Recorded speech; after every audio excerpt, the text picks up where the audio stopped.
Bienvenue sur Trajectoire au rayon X, le podcast qui décrypte les parcours de vie de personnalités qui marquent la radiologie. Un podcast de la Société française de radiologie. Bonjour à tous, bienvenue sur le podcast Trajectoire au rayon X. Aujourd'hui, j'ai l'honneur de recevoir le professeur Vincent Vidal, chef de service de radiologie interventionnelle à l'hôpital de la Timone à Marseille. Bienvenue. Bonjour Thibaut, merci de me recevoir pour ce podcast. C'est un honneur et pour moi. C'est un réel plaisir de vous avoir parmi nous aujourd'hui. Pour commencer, si vous devez nous raconter votre parcours comme une histoire, où est-ce que vous commencerez Je suis rentré en médecine pour faire de la chirurgie. Voilà, c'était très clair dans ma tête. Je fais beaucoup d'aide opératoire pendant mes premières années, mon externat. Et au fur et à mesure de mon externat, je trouvais que la chirurgie qui me passionnait et qui me passionne toujours, et je trouve que c'est un métier formidable, était quand même très exigeante. Et puis très centré sur des gestes répétitifs. Et un peu par hasard, en fait, en 5e année, j'ai découvert la radiologie interventionnelle. Et quand j'ai commencé à imaginer que je pouvais être radiologue, c'était vraiment pour moi j'ai commencé à dire aux gens, peut-être je vais faire radiologie. On me disait, mais tu vas faire radiologie, c'est pas possible, quoi. C'est pas une spécialité médicale, quoi. Tu vois, c'est pas une spécialité.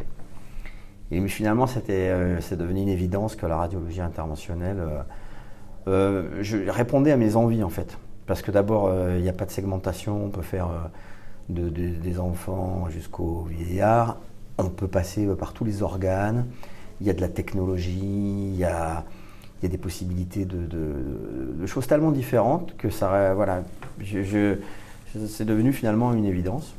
Et puis après, j'ai passé l'internat. Je voulais, pour des raisons personnelles, je voulais aller dans le sud de la France. Donc j'ai choisi Marseille. Et j'ai eu la chance à Marseille de rencontrer mes maîtres, Jean-Michel Bartoli et Guy Moulin. Et ça a été, pareil, ça a été une révélation parce que je suis tombé dans un service où la radiologie interventionnelle était incroyable. Ils avaient une énergie folle. C'était une aventure, quoi, hein. C'était moins organisé que maintenant, mais on sentait, c'était une aventure, et puis on a vu arriver plein de choses. Donc voilà, c'est l'histoire médicale. Donc c'est à ce moment-là que vous avez découvert effectivement la radiologie interventionnelle. C'était au cours de l'internat, après avoir choisi radiologie. Vous avez également réalisé une mobilité au cours de votre internat. Oui, alors ça c'est quelque chose qui me semble extrêmement important parce que pour moi j'ai toujours aimé voyager, je suis assez curieux et j'entends parfois dire que la mobilité c'est une contrainte dans la carrière et tout. Moi c'est pas une contrainte, ça a toujours été, c'était les meilleurs moments de ma vie. Et on m'avait proposé de faire un interchu à Toulouse. Je me suis dit un interchu à Toulouse, bon c'était intéressant. Et puis à l'époque il y avait bien sûr Hervé Rousseau, M. Joffre, des stars de la radiologie interventionnelle. C'était très intéressant. Mais je m'étais dit quand même si jamais on peut aller à l'étranger, ça va être plus formateur. Donc au cours de mon internat, au lieu de faire un interchu, j'ai pu bénéficier d'un fellowship à Toronto. Et c'était extraordinaire parce que je suis arrivé à Toronto, j'ai passé 6 mois à Toronto pendant l'hiver. J'étais dans le service de radiologie interventionnelle du docteur CSO, qui est un radiologue incroyable. C'est lui qui a c'est lui qui a fait les premiers gestes de ponction de kyste pancréatique par voie transgastrique. C'était génial.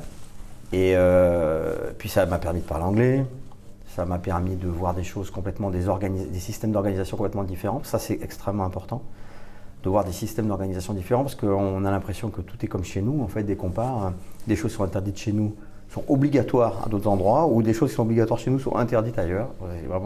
Et du coup, je suis rentré et après, pendant mon assistanat, j'ai fait la vraie mobilité, comme on va dire.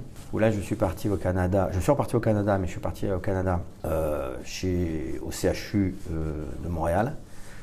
Et où là, j'ai passé une année où j'ai rencontré des gens hallucinants. Toute l'équipe du CHUM, c'est des radiologues interventionnels incroyables. Et puis, j'ai des liens vraiment très étroits avec Gilles Soulez, qui est vraiment un maître pour moi. Il m'a appris tellement de choses et puis il m'a appris aussi, il est tellement, il est tellement intelligent et tellement fort techniquement que voilà, ça force le respect. Et puis, il est tellement humble et tellement simple et clair dans sa façon d'implémenter la science, de chercher les choses, que en fait, il fait envie et puis surtout, voilà, il donne une direction, à mon sens, de comment se comporter et comment chercher, quoi, comment aller penser des choses vraiment très, très nouvelles. Il a toujours une façon sous un air très calme, et comment je vais essayer de réinventer les choses depuis le début. Et ça, donc j'ai eu beaucoup de chance dans mon parcours de rencontrer tous ces gens-là qui m'ont apporté énormément. Vous êtes également responsable de plusieurs innovations en radiologie interventionnelle. Quels sont un peu les différents environnements qui vous ont conduit, ou plutôt les différents mécanismes pour créer cette innovation, pour la mettre en place, avec notamment l'embolisation des hémorroïdes, le projet Emboroid? Oui, alors je crois que les innovations, on en a déjà beaucoup discuté, puis on a déjà discuté ensemble, hein. C'est le fruit, on va dire, du hasard, hein. Alors c'est pas le fruit du hasard. Moi, je suis à l'écoute, en fait. J'essaye d'être à l'écoute de... Justement, là, ce matin, là, je viens de rencontrer quelqu'un qui, à mon avis, on va faire quelque chose avec, parce que c'est incroyable ce qu'il vient de faire. Et c'est un petit hasard comme ça. Et dès qu'il y a une corde à tirer, voilà, quelque chose, je m'accroche tout de suite. Alors évidemment, sur les 100 fils qu'on tire, il n'y en a que 2-3 qui fonctionnent. Mais je suis très à l'écoute de ça. Et l'embolisation des hémorroïdes, c'est exactement ça, hein. C'est en fait tout simplement, en discutant avec les chirurgiens digestifs à la Timone, ils m'ont parlé de la ligature écho-doppler des artères rectales supérieures. Et je m'en souviens très bien. Je lui ai dit, mais ça marche, ça? D'abord, je lui ai dit, mais les hémorroïdes, c'est une pathologie veineuse, c'est pas une pathologie artérielle. Il m'a dit, non, c'est une pathologie, tout le monde parle de veine, mais en fait, c'est une pathologie artérielle. D'ailleurs, la chirurgie s'appelle la ligature artérielle avec hémorrhoïdopexie. Mais on ligature les pédicules artérielles. Et quand il m'a expliqué qu'il ligaturait les pédicules artérielles sous Doppler et que c'était compliqué d'entendre, de voir où étaient les artères et que ça marchait, je me suis dit, c'est pas possible. Il y a déjà bien quelqu'un qui a essayé de le faire par voie endovasculaire, quoi. Et en cherchant dans la littérature, c'est là où on s'est rendu compte qu'il n'y avait rien. Alors qu'en fait, si, il y avait, mais justement, on s'est rendu compte après avec Farouk Tradi qu'il y avait donc le professeur Galkin à l'époque, c'était encore, non, c'était déjà plus l'URSS, c'était la Russie, qui avait fait des premières expérimentations. Puis on pourra en parler parce qu'après, je suis allé en Sibérie et tout ça pour aller les voir. Mais donc voilà, c'était vraiment, on n'a rien inventé en fait. Et comme j'aime bien cette image qui n'est pas du tout de moi, mais de dire que les bonnes idées, elles sont dans le cloud. Et que en fait, tous les hommes de l'art ont la même idée en même temps. Donc des gens après qui sont venus me voir en me disant « Ah oui, mais moi j'avais pensé à emboliser les artères rectales supérieures pour les hémorroïdes ». Il y en a plein. Et juste, nous, on avait la chance que ce chirurgien, quand on lui a dit « Bah tiens, on pourrait en faire une », il a dit « Bah ouais, pas de problème ». Donc c'est juste ça, en fait, la différence entre la réalisation ou la non-réalisation, c'est la possibilité de faire. Et ça, c'est pareil, tu le sais, parce que tu travailles avec moi au laboratoire. Je dis toujours, je crois plus aux opportunités qu'aux idées. Parce que les idées, en fait, on les a toutes. Mais les gens qui réalisent les choses, c'est les gens qui ont les opportunités de les réaliser. Si tu as l'outil pour le faire, tu fais. Si tu n'as pas l'outil, tu as l'idée, voilà, tu peux développer l'outil, mais c'est très compliqué. Et parfois, il vaut mieux développer les outils en amont d'avoir des idées. C'est quelque chose de... Voilà. Donc après, après, une fois que tu as démarré, évidemment, il faut mettre de l'énergie dans le travail, hein. C'est-à-dire qu'il faut travailler, il faut convaincre les gens, il faut prendre un peu des risques, hein, parce que voilà, hein, il faut prendre le risque d'abord que ça ne marche pas. Ça, c'est un truc qui m'angoisse souvent, c'est-à-dire que dans les projets, quand on emmène beaucoup de gens avec nous, il y a un moment, tu te dis, j'espère que ça va marcher, parce que si ça ne marche pas, qu'est-ce qui va se passer, quoi? Tous ces gens que tu emmènes avec toi. Mais bon, si tu ne le fais pas, tu fais rien, donc tu es obligé quand même de prendre ce risque. Et puis après, il y a un truc qui est très important, c'est qu'il faut beaucoup s'entourer, beaucoup s'entourer de gens qui vont travailler avec toi, qui ont envie de s'investir dans le sujet. Et parce qu'on a tous des coups de mou, et puis le premier coup de mou, si tu es tout seul, tu t'arrêtes. Voilà. Il faut toujours qu'il y ait des gens avec toi, surtout des gens plus jeunes, des gens dynamiques, qui sont là et puis qui, quand ça marche pas ou tout ça, ils te disent « Non mais tu vois, ça va marcher ». Très très important. L'importance critique du coup de l'environnement, effectivement, vous êtes également responsable du laboratoire interventionnel expérimental à Marseille.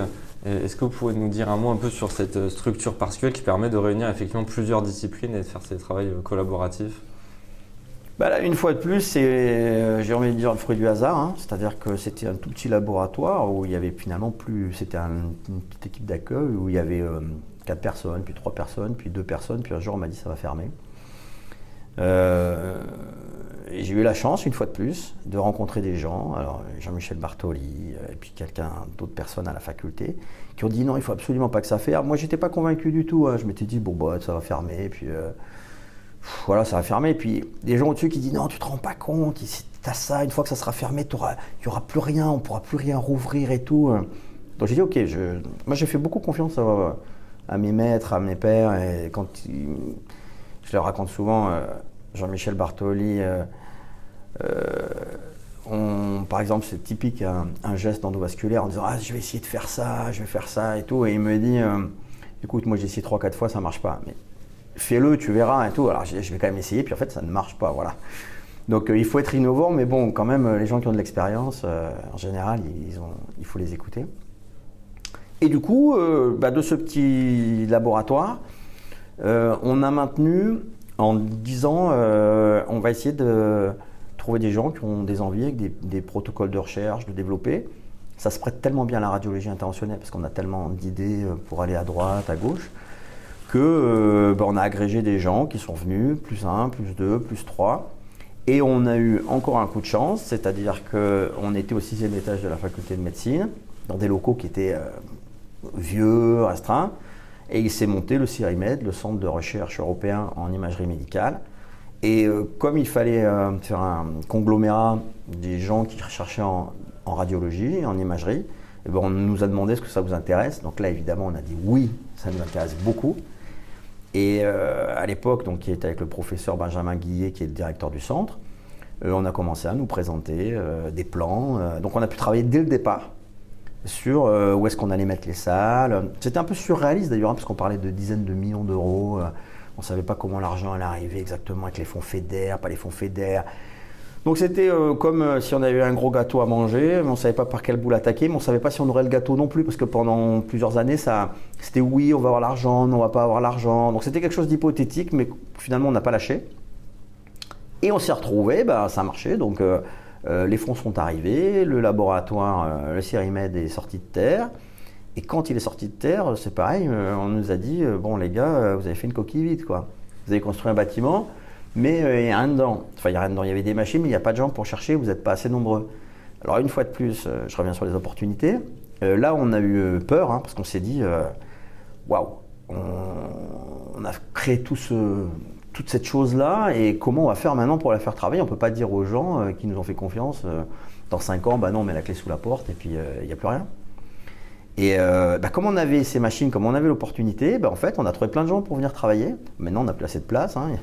Il y en a trop de projets. CIRIMED est une plateforme incroyable que beaucoup de gens nous envient. Et comme le laboratoire, la radiologie interventionnelle en France, pour faire de la recherche, il y a plein d'endroits pour faire de la recherche. Mais finalement, nous, il y a eu une association de choses, c'est-à-dire qu'on a le scan, la radiologie interventionnelle, l'IRM, on a toutes les choses pour faire de la préclinique, et puis on a aussi le master qui est adossé. Donc finalement, quand un jeune en France veut faire de la radiologie interventionnelle, de la recherche, faire un parcours, il peut faire son année de césure chez nous au labo, à Marseille. Il fait son M2 sur place, il participe c'est ce que tu as fait toi, il participe au projet de recherche. Et ça entraîne... Ça entraîne les gens, c'est-à-dire que les gens viennent au labo parce qu'ils savent qu'ils ont le couteau, le pain, le beurre. Une fois de plus, on a eu de la chance parce qu'on a rencontré des gens. Donc il y a Pauline Brige qui dirige le laboratoire avec moi, et puis Anthony Coppola qui gère tout ce qui est la partie préclinique. Ces gens-là, ils ont fait un travail formidable. Et encore, quand on parlait de l'entourage, le cerveau collectif, l'entourage, c'est la chose la plus importante, le travail en équipe. Et du coup, on se retrouve aujourd'hui avec, c'est pareil, il faut qu'on pousse les murs, faut qu'on... J'ai envie de dire que Je sais pas, les projets appellent les projets, c'est évident, et puis on dit qu'on prête qu'aux riches, mais ça c'est vrai. Mais je crois aussi que ça vient de l'ambiance. Hein. Je crois beaucoup à l'ambiance, d'un management très responsable. On essaye beaucoup au laboratoire, on veut vraiment responsabiliser les étudiants qui viennent. C'est-à-dire qu'on leur donne des tâches, mais on veut qu'ils soient autonomes dans leurs tâches. Et ça marche très bien, je trouve. Alors évidemment, des fois, il y a des trous dans la raquette, hein, il y a des étudiants avec qui ça marche moins bien. Mais globalement, de faire confiance aux gens, de les autonomiser et de leur donner des tâches complexes, on est très surpris en général par ce qu'ils réalisent. Puis après, ce qui est aussi, à mon sens, intéressant, c'est que venir faire de la recherche, ça peut apparaître comme difficile, compliqué, ardu. Et en fait, ceux qui viennent, ils se rendent compte que c'est très terre à terre, en fait, finalement. Parce qu'on fait vraiment des choses de recherche qui sont proches de ce qu'on fait dans la vie de tous les jours. Et puis la deuxième chose, c'est qu'ils vont au congrès, ils ont des interactions avec d'autres personnes. Alors, on fait des choses tellement différentes de notre vie de tous les jours de radiologue. Quand j'entends dire un jeune radiologue qui dit « Ah non, moi je ne vais pas passer un an à faire de la recherche, je vais perdre du temps et tout », j'ai envie de lui dire « Mon ami, tu vas passer 25 ans devant des écrans à faire à peu près le même métier, enfin pas tout le monde, mais une grande partie, mais tu n'as pas une année de ta vie où tu as envie de faire autre chose que tu ne pourras plus jamais faire, parce que c'est pas l'année de recherche, elle me dit je ne vais pas m'en servir après. On s'en fout, tu t'en serves pas après. C'est pas parce que faire une carrière universitaire, faire une année de recherche. Tu fais une année de recherche juste pour ton plaisir à toi, parce que tu vas faire autre chose de ton travail. Donc c'est très exaltant. Bon, évidemment, c'est une couche supplémentaire de travail, mais c'est une couche, c'est fantastique. Et puis une fois de plus, ça donne le contact avec les jeunes, parce que les bonnes idées, ça tu le sais aussi, hein, je l'ai souvent dit, les meilleures idées, c'est les plus jeunes qui les ont, c'est pas les plus vieux, parce que les plus vieux, en fait, ils ont épuisé toutes leurs idées, puis ils sont dans un tunnel. On a toute notre chose. Donc les gens qui sont les plus innovants, c'est les gens qui arrivent et qui sont en dehors du tunnel et qui disent « Putain, vous faites ça avec ça, mais regardez l'outil qui est à côté, en fait, il marche bien mieux. » Et ça, j'y crois beaucoup. Donc le labo, c'est vraiment une part de travail qui est pas du travail, hein, c'est de l'amusement, quoi, hein, vraiment, ça fait partie des choses extrêmement agréables, gratifiantes de notre travail d'universitaire dans la fonction recherche. Vous avez également lancé le projet Ferrambault. Est-ce que vous pouvez nous dire un mot sur l'origine du projet et un peu les actions qui sont menées dans ce type de projet ? Une fois de plus, hein, voilà, hein, c'est pas une idée à moi, hein, c'est une idée.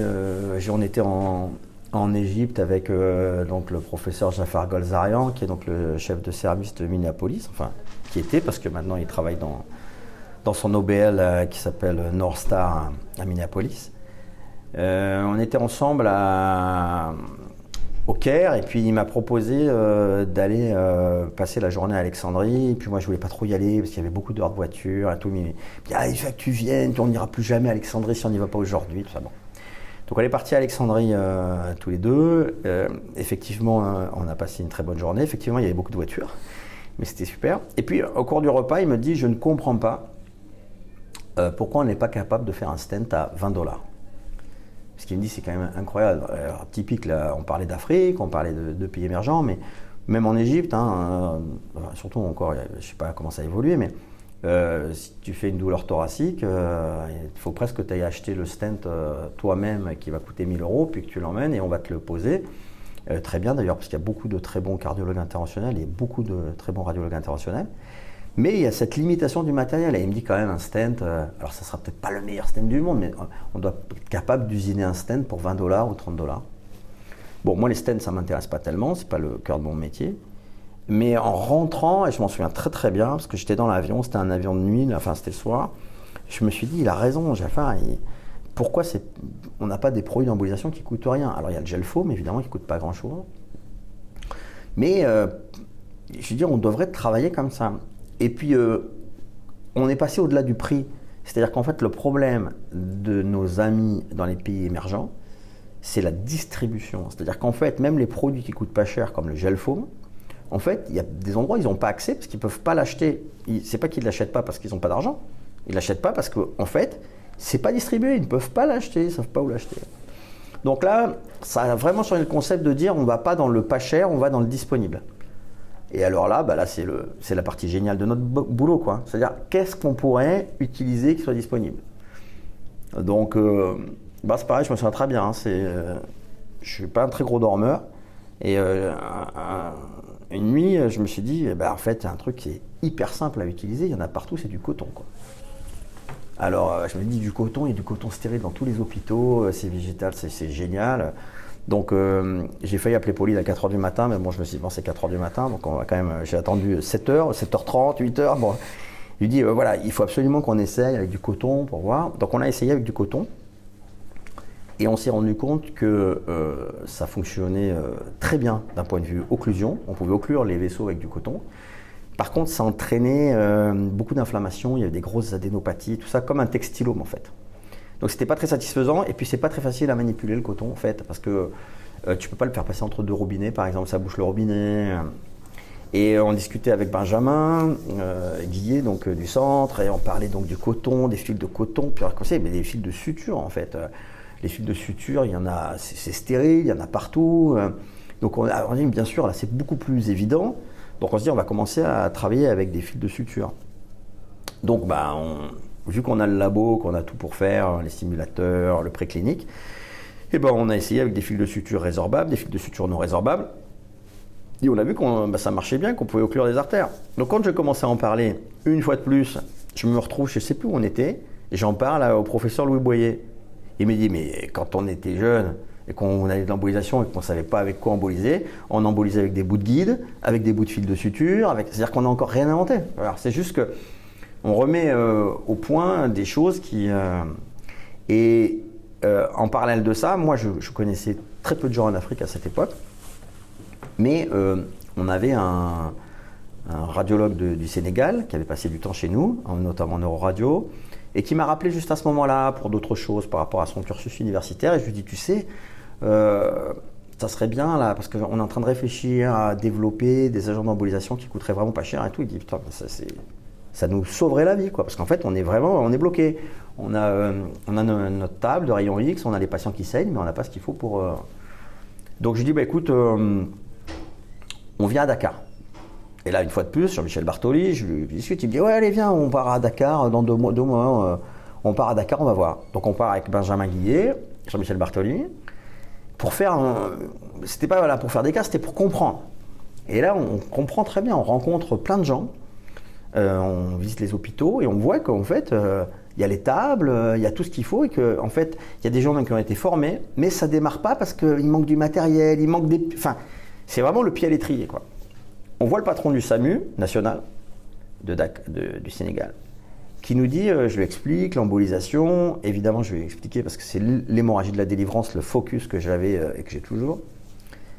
Et le patron du SAMU du Sénégal nous dit, ça fait longtemps qu'on ne nous a pas amené à un projet médical faisable. Alors on s'est dit, ah ouais, parce qu'en fait, amener la radiologie interventionnelle dans les pays émergents, c'est pas compliqué. Contrairement à plein d'autres techniques médicales, c'est pas cher. Et l'impact médico-économique, il est extrêmement puissant. Et notamment dans ces pays émergents où on va limiter les hospitalisations, limiter les essais généraux, limiter les coûts et tout ça. Donc, retour du Sénégal, on s'est dit, bon, ok, il y a vraiment quelque chose à faire.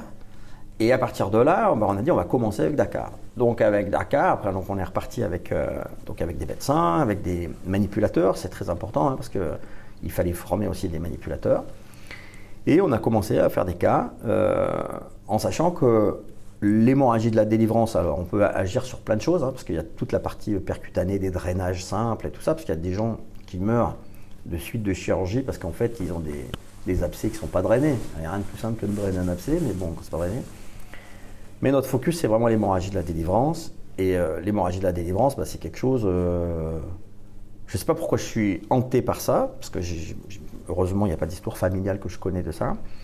Mais je trouve que c'est à part la pathologie pédiatrique, je trouve que c'est la situation pathologique la pire qu'on puisse rencontrer dans la vie. Parce qu'en fait, on se prépare au plus bel événement qui soit, qui est la naissance d'un enfant. Et on se retrouve on perd une femme qui est en pleine santé. On se retrouve avec un veuf, un ou plusieurs orphelins, des parents, les grands-parents qui ont perdu leur fille. Et il faut 3 générations pour se remettre de quelque chose comme ça. Le taux de mortalité chez nous, il est aux environs de 70 pour 100 000 naissances vivantes. Quand on passe en Afrique centrale, il est autour de 600 pour 100 000 naissances vivantes. Et donc tous les gens, hier on a fait la conférence Ferrambeau ici, ils vous racontent tous qu'ils ont une cousine, un copain, ils connaissent tous des femmes qui sont mortes en couche, quoi, d'hémorragie de la délivrance. Avec du fil de suture, avec une aiguille, un cathéter 4F, Cobra, qui coûte $20, je sais pas, 20 €, un guide simple et du fil de suture et quelques rayons X, on sauve la vie de cette personne, quoi. Donc on peut pas, moi je ne peux pas rester me dire bah voilà, c'est pas grave, nous on sait faire, et puis le pire c'est qu'eux ils savent faire, c'est juste ils peuvent pas le faire pour des considérations techniques. Donc on est dans l'obligation dans l'obligation, je sais pas. Et après, évidemment, comme on a commencé comme ça, on est venu d'autres pays. Alors ça a toujours été pareil, des rencontres, des hasards.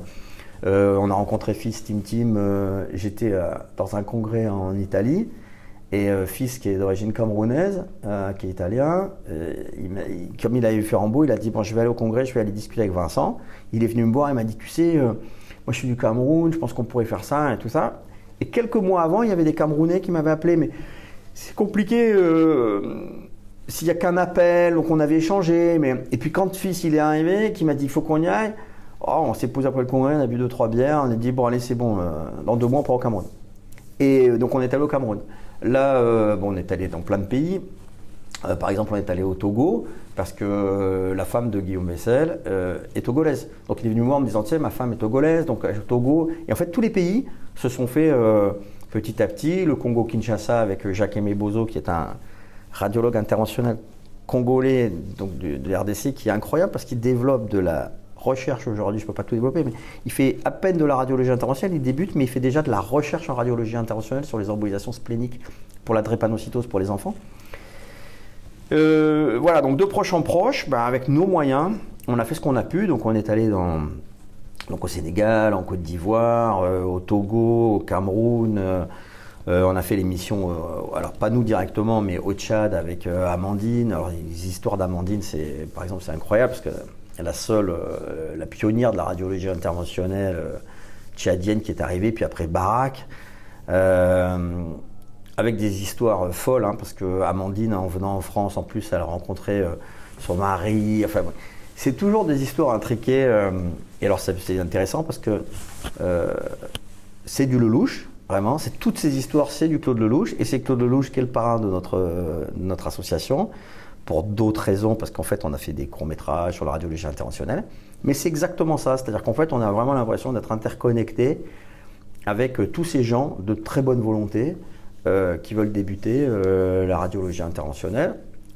Et aujourd'hui, ça va vraiment au-delà, parce que donc, le président du CRC, Philippe Pereira, monte une task force. Il a beaucoup œuvré pour monter une task force européenne sur le développement de la radiologie interventionnelle dans les pays émergents. J'ai la chance qu'il me donne le lead de cette task force. Et il va y avoir des moyens financiers très importants mis en place sur 10 ans. Pour créer des hubs de formation dans les pays subsahariens, à la fois anglophones et francophones. Et la SFR, donc avec Jean-Pierre Tazu et les relations internationales. Donc on est en train de voir que c'est vraiment il y a tout un ensemble d'étoiles qui s'alignent. À nous, Ferrambeau, mais nous on est un petit truc finalement. Mais avec l'aide de la Société française de radio, avec l'aide du CIRC, on a des moyens, on a de la cohérence. On parle beaucoup de la francophonie parce qu'en fait, en Afrique, finalement, en Afrique de l'Ouest et en Afrique centrale, la majorité des pays sont francophones. Il y a très peu, à part le Nigeria, Sierra Leone, la Guinée-Bissau, voilà, le Libéria. Enfin, il y a peu de pays. Donc c'est une grande majorité de pays francophones. Et puis toute l'Afrique de l'Est, où il y a aussi beaucoup de travail, elle est aidée par une autre association qui s'appelle Road to Higher, qui est l'idée par Fabienne Lagop, qui est d'origine allemande, mais qui est assistante professeur à Yale, qui est un type incroyable, qui a monté tout un curriculum vitae de radiologie interventionnelle, d'abord en Tanzanie, et puis maintenant en Rwanda, et ils sont en train de se déplacer en Ouganda.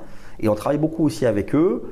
Et en même temps, il y a quelques années, il y a eu la création de la SAFIR, la Société africaine de radiologie interventionnelle. Donc on voit qu'il se passe vraiment quelque chose. Et évidemment, notre objectif, c'est pas d'emboliser les gens avec du fil de suture. C'est de les emboliser avec les vrais produits, d'avoir toute la technologie.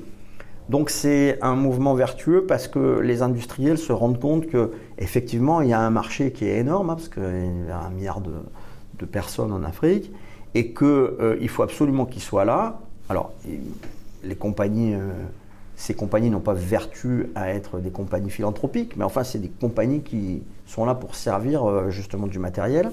Et c'est extrêmement important parce qu'elles ont répondu très bien à toutes les demandes de grandes qu'on a fait. Et maintenant, ce qui est important, c'est qu'elles répondent de façon, j'ai envie de dire, contractuelle. C'est-à-dire quand un médecin, quel qu'il soit, par exemple à Yaoundé, il dit « je voudrais acheter tel produit de telle compagnie », il faut qu'il puisse l'acheter, que ça soit distribué et au prix juste. Voilà. Parce qu'en fait, il y a de l'argent. Hein. Il y a beaucoup d'argent en Afrique pour pouvoir développer plein de choses.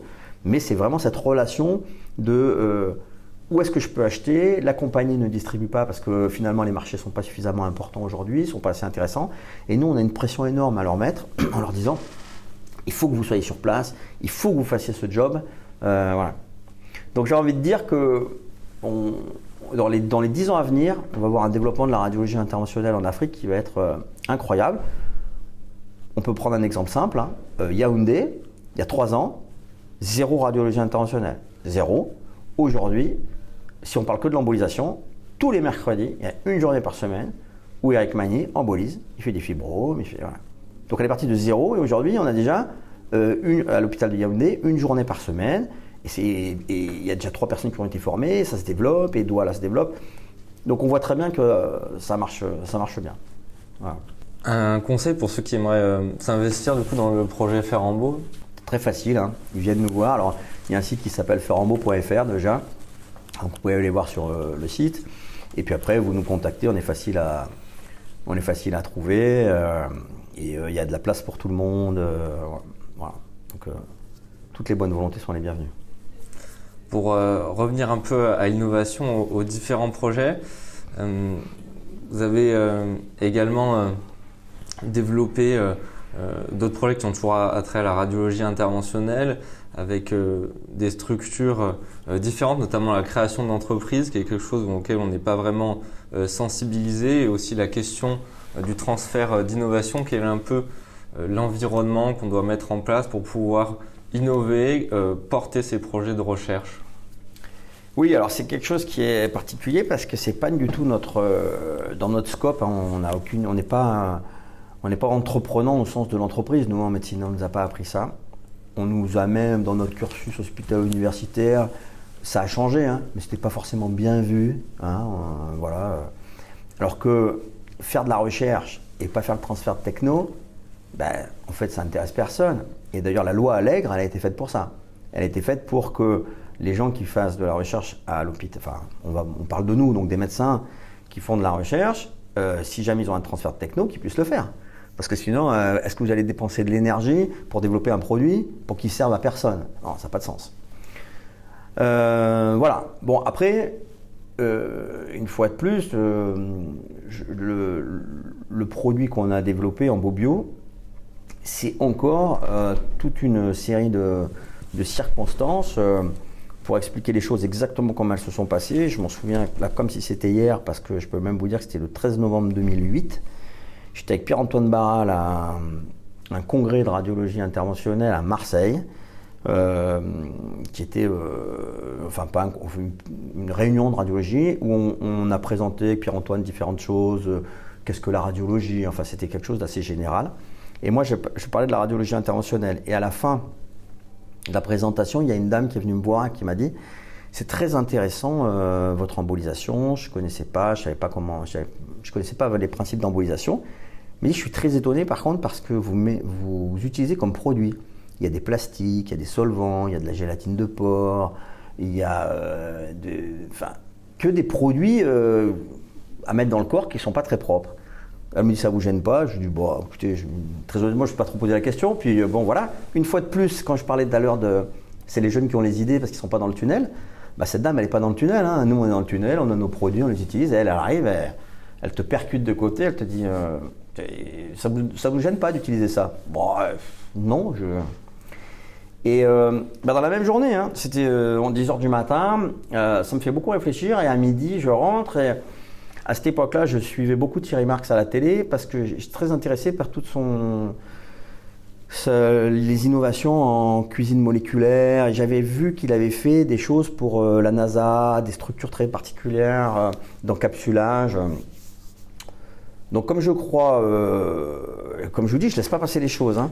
Je demande à Virginie, notre secrétaire, je lui dis, vous ne pouvez pas me trouver le numéro de Thierry Marx, j'ai besoin de lui parler.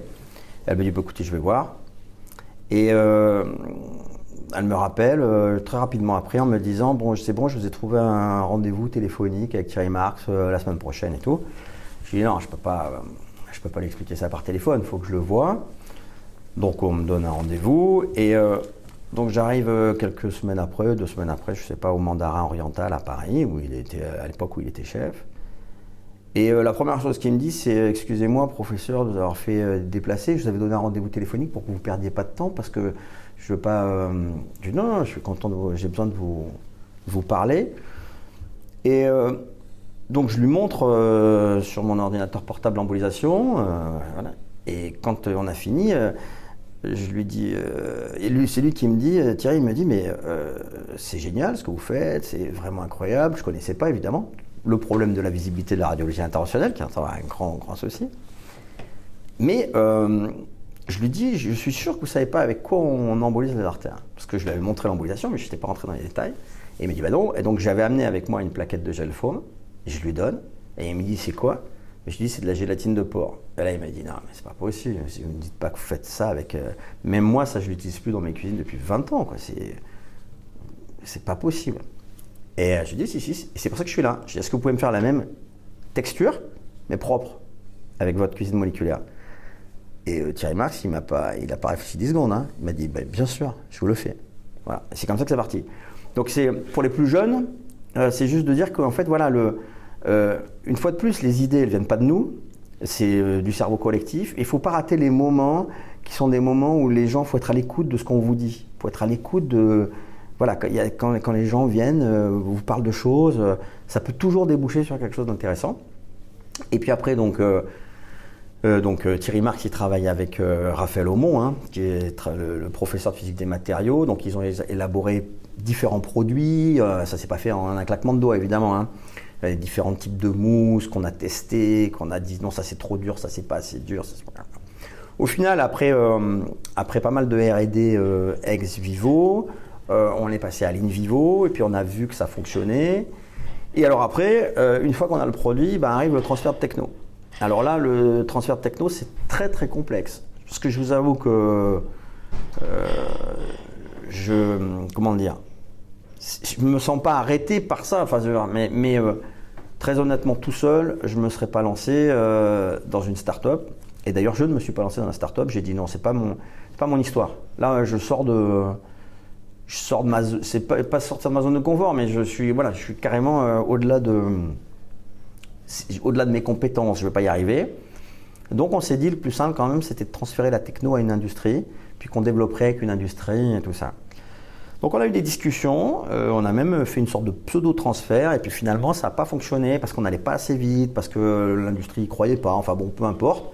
Et on s'est retrouvé acculé à se dire, de toute façon, si on ne monte pas de société, de start-up, on s'arrête là. Donc là, il n'est pas question de s'arrêter là, il fallait qu'on avance. Donc du coup, là, on a monté une start-up. Et puis on a réussi à… Alors il faut trouver des gens justement pour avancer. Et pour avancer, il faut des gens qui ne fassent pas du tout le même métier que vous, hein, qui sachent gérer les personnes, qui fassent de la qualité, qui fassent de la production. Donc avec nos petits moyens, on a fait ce qu'on a pu. On se heurte évidemment à des choses extrêmement complexes qui sont les normes européennes avec… toute la régulation qui est extrêmement complexe et qui, pareil, peut stopper vraiment la création d'entreprise, parce qu'en fait, c'est une telle montagne administrative et financière qu'on peut se dire, je ne vais pas le faire, quoi. Je vais pas le faire. Et puis, alors si vous êtes tout seul, vous ne le faites pas, une fois de plus. Mais quand vous êtes avec 2-3, donc il y avait Benjamin, enfin tout le monde, on se dit, bon, bah, finalement, on va avancer. Et puis, petit pas par petit pas, on gravit la montagne. Alors, on est très loin d'avoir fini parce qu'on va commencer l'étude clinique. Et puis, si ça se trouve, l'étude clinique ne marchera pas. Si l'étude clinique ne marche pas, eh ben, on s'arrêtera. C'est comme ça, c'est la vie. Ça aura été une belle aventure. Ben, si l'étude clinique marche, eh ben, on avancera et on va de no-go, et les go et les no-go, on en a eu déjà 6-7, où on se dit, bon, ben, là, on arrive là, est-ce que ça va marcher, ça va pas marcher, ça marche, on avance. Et moi, je garde vraiment cet état d'esprit de me dire, bon, on va à l'étude clinique, et ben, si l'étude clinique, le produit montre que finalement, il n'est pas satisfaisant, eh ben, il ne sera pas satisfaisant. Et puis, on ne s'arrêtera pas là. C'est-à-dire qu'on a compris quelque chose, et de ce produit, on pourra faire autre chose pour avoir quelque chose. Mais si on nous dit, oui, ce produit est satisfaisant, eh ben, où est-ce que ça va nous mener? Ben, ça va nous mener à éventuellement d'avoir une norme pour commercialiser, mais peut-être pas. Et en fait, il faut vraiment aller step by step et garder en l'état, à mon sens, que l'objectif, c'est vraiment de faire un produit qui soit le mieux possible. Donc là, nous, notre objectif, c'était de faire un produit. On a un cahier des charges qui est très clair. On a un produit qui soit totalement propre, organique. Donc, il est organo-sourcé, parce que c'est fait à base d'agar-agar, d'algues. Il est vert dans sa production et il est vert dans sa distribution, dans sa stérilisation, parce qu'il est stérilisé au peroxyde d'hydrogène plutôt qu'à l'oxyde d'éthylène, qui est le gros sujet aussi pour le moment. La suite, c'est que le produit doit être pas cher. Enfin, pas cher, ça a forcément un coût, parce que quand on est dans une société, on ne peut pas travailler gratuit, il faut payer quand même des gens qui travaillent dans la société. Et avec versatile, c'est-à-dire qu'il puisse rendre des services dans différents types d'embolisation. Donc ça, j'espère, quand je dis le premier produit, j'espère que ce sera le premier produit, parce qu'on a fait de la R&D sur des billes, là. Pareil à base d'agar-agar, pour avoir des billes, parce qu'on imagine que quand on fait des embolisations de fibromes, mettre des billes de gélatine, de plastique, bon ça marche, hein, mais est-ce que c'est satisfaisant? Je pense que si c'était mon utérus, bon après j'en ai pas, mais si c'était mon utérus, je préférerais avoir un produit totalement organique qui va rester en moi plutôt que du plastique. Bon, on en est très loin encore, hein, mais on avance step by step. Et finalement, pour ce qui est purement de l'idée de dire, d'un point de vue administratif, et ça il faut bien que les jeunes ils l'entendent, les choses sont très bien faites, moi je trouve. Quand une fois qu'on a un minimum de concept, voilà comment ça se passe à Marseille, mais je pense que c'est comme ça partout dans la France. On écrit une lettre d'intention à la SATT, la société qui gère le transfert de technologie qui est intégrée à l'université et qui va lire cette lettre et qui dit écoutez, on regarde et avec leurs conseils, ils disent oui, votre brevet, enfin, votre idée nous paraît intéressante, on va la soutenir. Ou non, votre idée n'est pas intéressante. Si vous voulez la soutenir, vous pouvez, mais faites-le tout seul. Le faire tout seul, c'est compliqué parce qu'il faut des fonds pour faire le brevet, enfin, c'est déjà compliqué. Si la société SATT de transfert de technologie vous dit on soutient, et bien là c'est fantastique parce que c'est eux qui s'occupent. Vous avez des gens qui vont arriver, qui vont vous dire voilà, un brevet ça marche comme ci, ça marche comme ça, et qui vont mettre l'argent pour le brevet. Et à partir de là, on va vous mettre dans un incubateur. Dans l'incubateur, on va vous dire bon bah vous avez le droit à 30 000 € de subvention là, 50 000 € de subvention là. Alors attention, hein, c'est des guichets où on peut trouver de l'argent, mais c'est des dossiers, il faut aller se battre, il faut aller expliquer. Donc, on est très très aidé. Moi, je trouve les gens qui disent qu'en France, on n'est pas aidé. Non seulement, nous, on a été, je trouve, le parcours est complexe, mais il est très bien fléché. Et puis surtout, il y a beaucoup d'aides financières. Les gens qui disent c'est pareil, qu'on n'est pas aidé les entreprises. Enfin, moi, je ne sais pas. Nous, en tout cas, dans ce milieu-là. Et en parallèle, vu qu'on est professeur des universités et praticien hospitalier, on fait une déclaration qui est très spécifique, qui s'appelle 25.2, qui est donc, on passe devant les comités d'éthique de l'université et de l'hôpital. Et ces comités d'éthique vont pouvoir vous détacher une partie de votre temps pour faire de la délégation scientifique à une start-up. Donc c'est-à-dire que non seulement c'est légal, mais c'est intéressant parce que quand je suis arrivé au comité d'éthique de l'assistance publique, je ne savais pas du tout à quoi m'attendre. Je ne savais pas ce qu'on allait me dire. D'abord, je ne savais pas vraiment qui allait y avoir dans ce comité d'éthique. Tout ça, et puis je me suis dit, qu'est-ce qu'on va me dire? Est-ce qu'on va me dire, mais enfin, monsieur, vous n'êtes pas là pour monter une start-up, vous êtes là pour faire de la médecine. Mais non, au contraire. c'est tellement win-win. J'ai été très très bien reçu, puis on m'a plutôt félicité en disant c'est très bien. Vous avez un produit que vous mettez en place dans une structure hospitalo-universitaire. Je vous rappelle que le brevet n'appartient pas aux inventeurs. Hein. Le brevet appartient, nous sommes inventeurs, mais nous ne sommes pas propriétaires du brevet. Donc le brevet va être déposé par la structure hospitalo-universitaire. Une fois que cette structure hospitalo-universitaire valorise le brevet par la start-up va devoir racheter la licence du brevet. Et si la start-up gagne de l'argent, elle va reverser des bénéfices à la société de transfert, à l'université, à la PHM et au laboratoire, qui est très intéressant. C'est-à-dire que si ce qu'on a développé dans le laboratoire marche, il va y avoir des dividendes qui vont retomber directement dans le laboratoire pour payer la recherche des jeunes. Donc en fait, ce schéma-là, quand il est mené comme ça, hein, de façon très claire, légale, enfin voilà, dans le cadre dans lequel il doit être fait, en fait, si jamais ça marche, tout le monde y gagne. On ne parle pas en plus bien sûr de la notoriété, c'est toujours pareil, une fois qu'on développe des choses, ça fait quand même un peu parler, tout ça. Donc comme on en a parlé tout à l'heure, on dit on prête qu'aux riches. Si jamais vous dites que vous avez commencé à développer une start-up et que vous voulez faire quelque chose, c'est plus facile pour avoir des fonds. Et ça, c'est un effet boule de neige qui est assez intéressant. Donc moi, je trouve que très honnêtement, ça fait peur.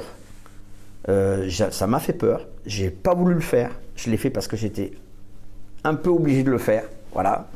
Et je suis content d'avoir été obligé de le faire. Donc notre parrain Claude Lelouch, il dit une phrase qui veut vraiment illustrer ça. Claude Lelouch, il dit: je remercierai jamais assez tous les gens qui m'ont dit non, parce que ça m'a permis de rencontrer les gens qui m'ont dit oui.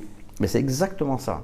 Je remercie les industries qui nous ont dit non, parce qu'en fait, on a rencontré des gens fantastiques, les gens qui nous ont financés, les gens avec qui on développe. Bon, une fois de plus, hein, on est en plein milieu de l'aventure, donc peut-être que dans une semaine, on dira bon ben voilà. Mais peu importe, parce que l'aventure est belle et c'est bien fait. Je trouve que c'est bien fait. Pour les plus jeunes qui veulent inventer, qui veulent se lancer dans l'entrepreneuriat, à mon sens, on n'est pas assez formé à ça, mais il faut le faire, quoi. Il faut le faire, il faut y aller. Et une fois de plus, il faut s'entourer.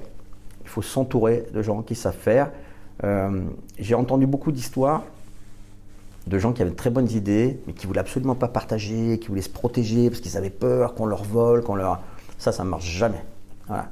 Ouais, il faut se protéger, bien sûr, il faut de la protection intellectuelle, mais après, il faut au contraire, il faut partager. Et puis après, si on parle de choses très très concrètes d'un point de vue du bénéfice, il vaut toujours mieux gagner 5% de 10 que 90% de 1. Hein? Donc, diviser, c'est normal, hein, ça fait partie de cette loi de la start-up. On dilue, on a l'impression que tout se dilue, mais si ça fonctionne, ça fonctionne. Donc ça aussi, c'est des mécanismes que nous, on connaît mal. Mais j'engage tous les plus jeunes, tous ceux qui ont envie de se lancer dans l'entrepreneuriat. À mon sens, c'est quand même quelque chose de fantastique. En tout cas, c'est un message très encourageant, effectivement, pour ce transfert d'innovation, cette création d'entreprise, avec maintenant un peu toutes les...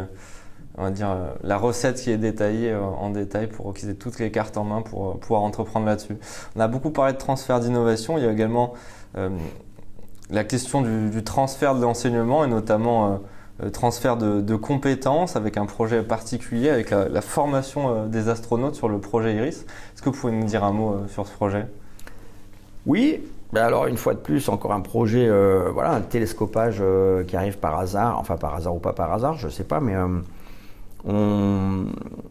je lis un papier il y a une dizaine d'années sur la radiologie interventionnelle dans l'espace par David Lerner, qui est donc un radiologue américain. Et puis, comme on organise le FIRE à Marseille chaque année, qu'on essaie de faire venir des intervenants un peu particuliers, quoi, qui sortent de l'ordinaire, j'ai contacté David Lerner, je lui ai dit: est-ce que vous voudriez venir parler à FIRE ?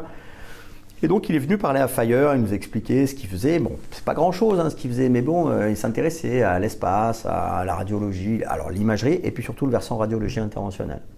Bon voilà, on en était resté là. Et puis il y a eu un partenariat qui a été noué entre le CNES, donc le Centre national d'exploration spatiale, et la Société française de radiologie, sur différents aspects, sur l'imagerie, mais aussi sur le vieillissement, sur les data challenges les cadres numériques en fait de reconnaissance et on va dire de reconnaissance par exemple des nodules pulmonaires et de la surface de Mars, c'est un peu le même, c'est la même stratégie. Et du coup finalement comme j'avais fait venir David Lerner et que j'avais montré qu'on s'intéressait quand même un peu à la radiologie interventionnelle, c'est comme ça qu'on nous a proposé de dire est-ce qu'il n'y a pas quelque chose à faire en radiologie interventionnelle, et oui il y avait quelque chose à faire. Donc on a monté un premier challenge en disant, c'était au JFR donc il y a 4 ans ou 5 ans, le voyage sur Mars va durer 3 ans. Les astronautes sont en totale autonomie parce qu'il n'y a pas de communication avec la Terre. Enfin, il y a de la communication, mais il n'y a pas d'interaction directe parce que les temps de cheminement pour le son, c'est environ entre 20 et 40 minutes, ça dépend de l'ellipse, mais donc on ne peut pas avoir de discussion. Donc ils sont en parfaite autonomie et il y a certaines pathologies qui ne peuvent pas être prises en charge. Bon, évidemment, il n'y a pas de chirurgie, parce qu'on ne peut pas emmener de chirurgie dans l'espace, c'est trop lourd. Monter, alors c'est pas moi que je l'ai pas regardé, mais monter 1 kilo dans l'ISS, ça coûte $10,000. Monter 1 kilo sur la Lune, là, sur Artemis, je pense qu'ils sont ils prévoient, je ne sais plus si c'est $40,000. Et donc sur Mars, les prévisions, c'est le kilo, ça va coûter $1 million, quoi. Je ne me souviens plus exactement des chiffres, mais c'est ce genre de là. Donc il n'est pas question d'emmener une table de chirurgie. Mais par contre, on imagine bien qu'il y a quelques pathologies très particulières. Alors notamment, c'est pour ça que vous avez vu là sur les stands de la colique néphrétique. Les astronautes font plus spécifiquement ou sont à risque de colique néphrétique. Pourquoi ? Parce qu'ils sont déminéralisés et ils sont déshydratés. Et donc, si jamais il y a un astronaute qui fait une colique néphrétique au bout de 2 ans et que cette colique est obstructive et que ça ne passe pas avec les anti-inflammatoires et qu'il s'infecte, et ben en fait, cet astronaute va mourir, quoi. Et faire une néphrostomie, quand même, c'est pas très compliqué. Enfin, c'est compliqué, mais... Donc, le challenge, c'était de dire comment on peut faire une néphrostomie dans l'espace, en microgravité. Donc, il y a plusieurs équipes qui ont travaillé. Ça, c'était génial parce que dès qu'on a parlé d'espace, en fait, on se rend compte qu'il y a plein de gens qui sont fascinés par l'espace. Donc, du coup, il y avait une dizaine d'équipes qui ont travaillé pour ce challenge. Et puis, à la fin du challenge... il est resté une dizaine de personnes qui ont voulu continuer à travailler ensemble. Et puis, la mayonnaise a pris, donc avec Jérôme Soussan, avec Julien Frandon, enfin avec tout le monde, je ne veux pas tous les citer. On a continué à travailler. Donc, on a commencé à écrire les premiers papiers, Bringing Interventional Radiology in Space. Et puis, Julien est allé former donc, des astronautes analogues pour voir si jamais ils étaient capables, sur des fantômes, de faire au moins déjà des ponctions, des drainages. Et puis de là, on a continué à travailler avec le CNES, avec le MEDES.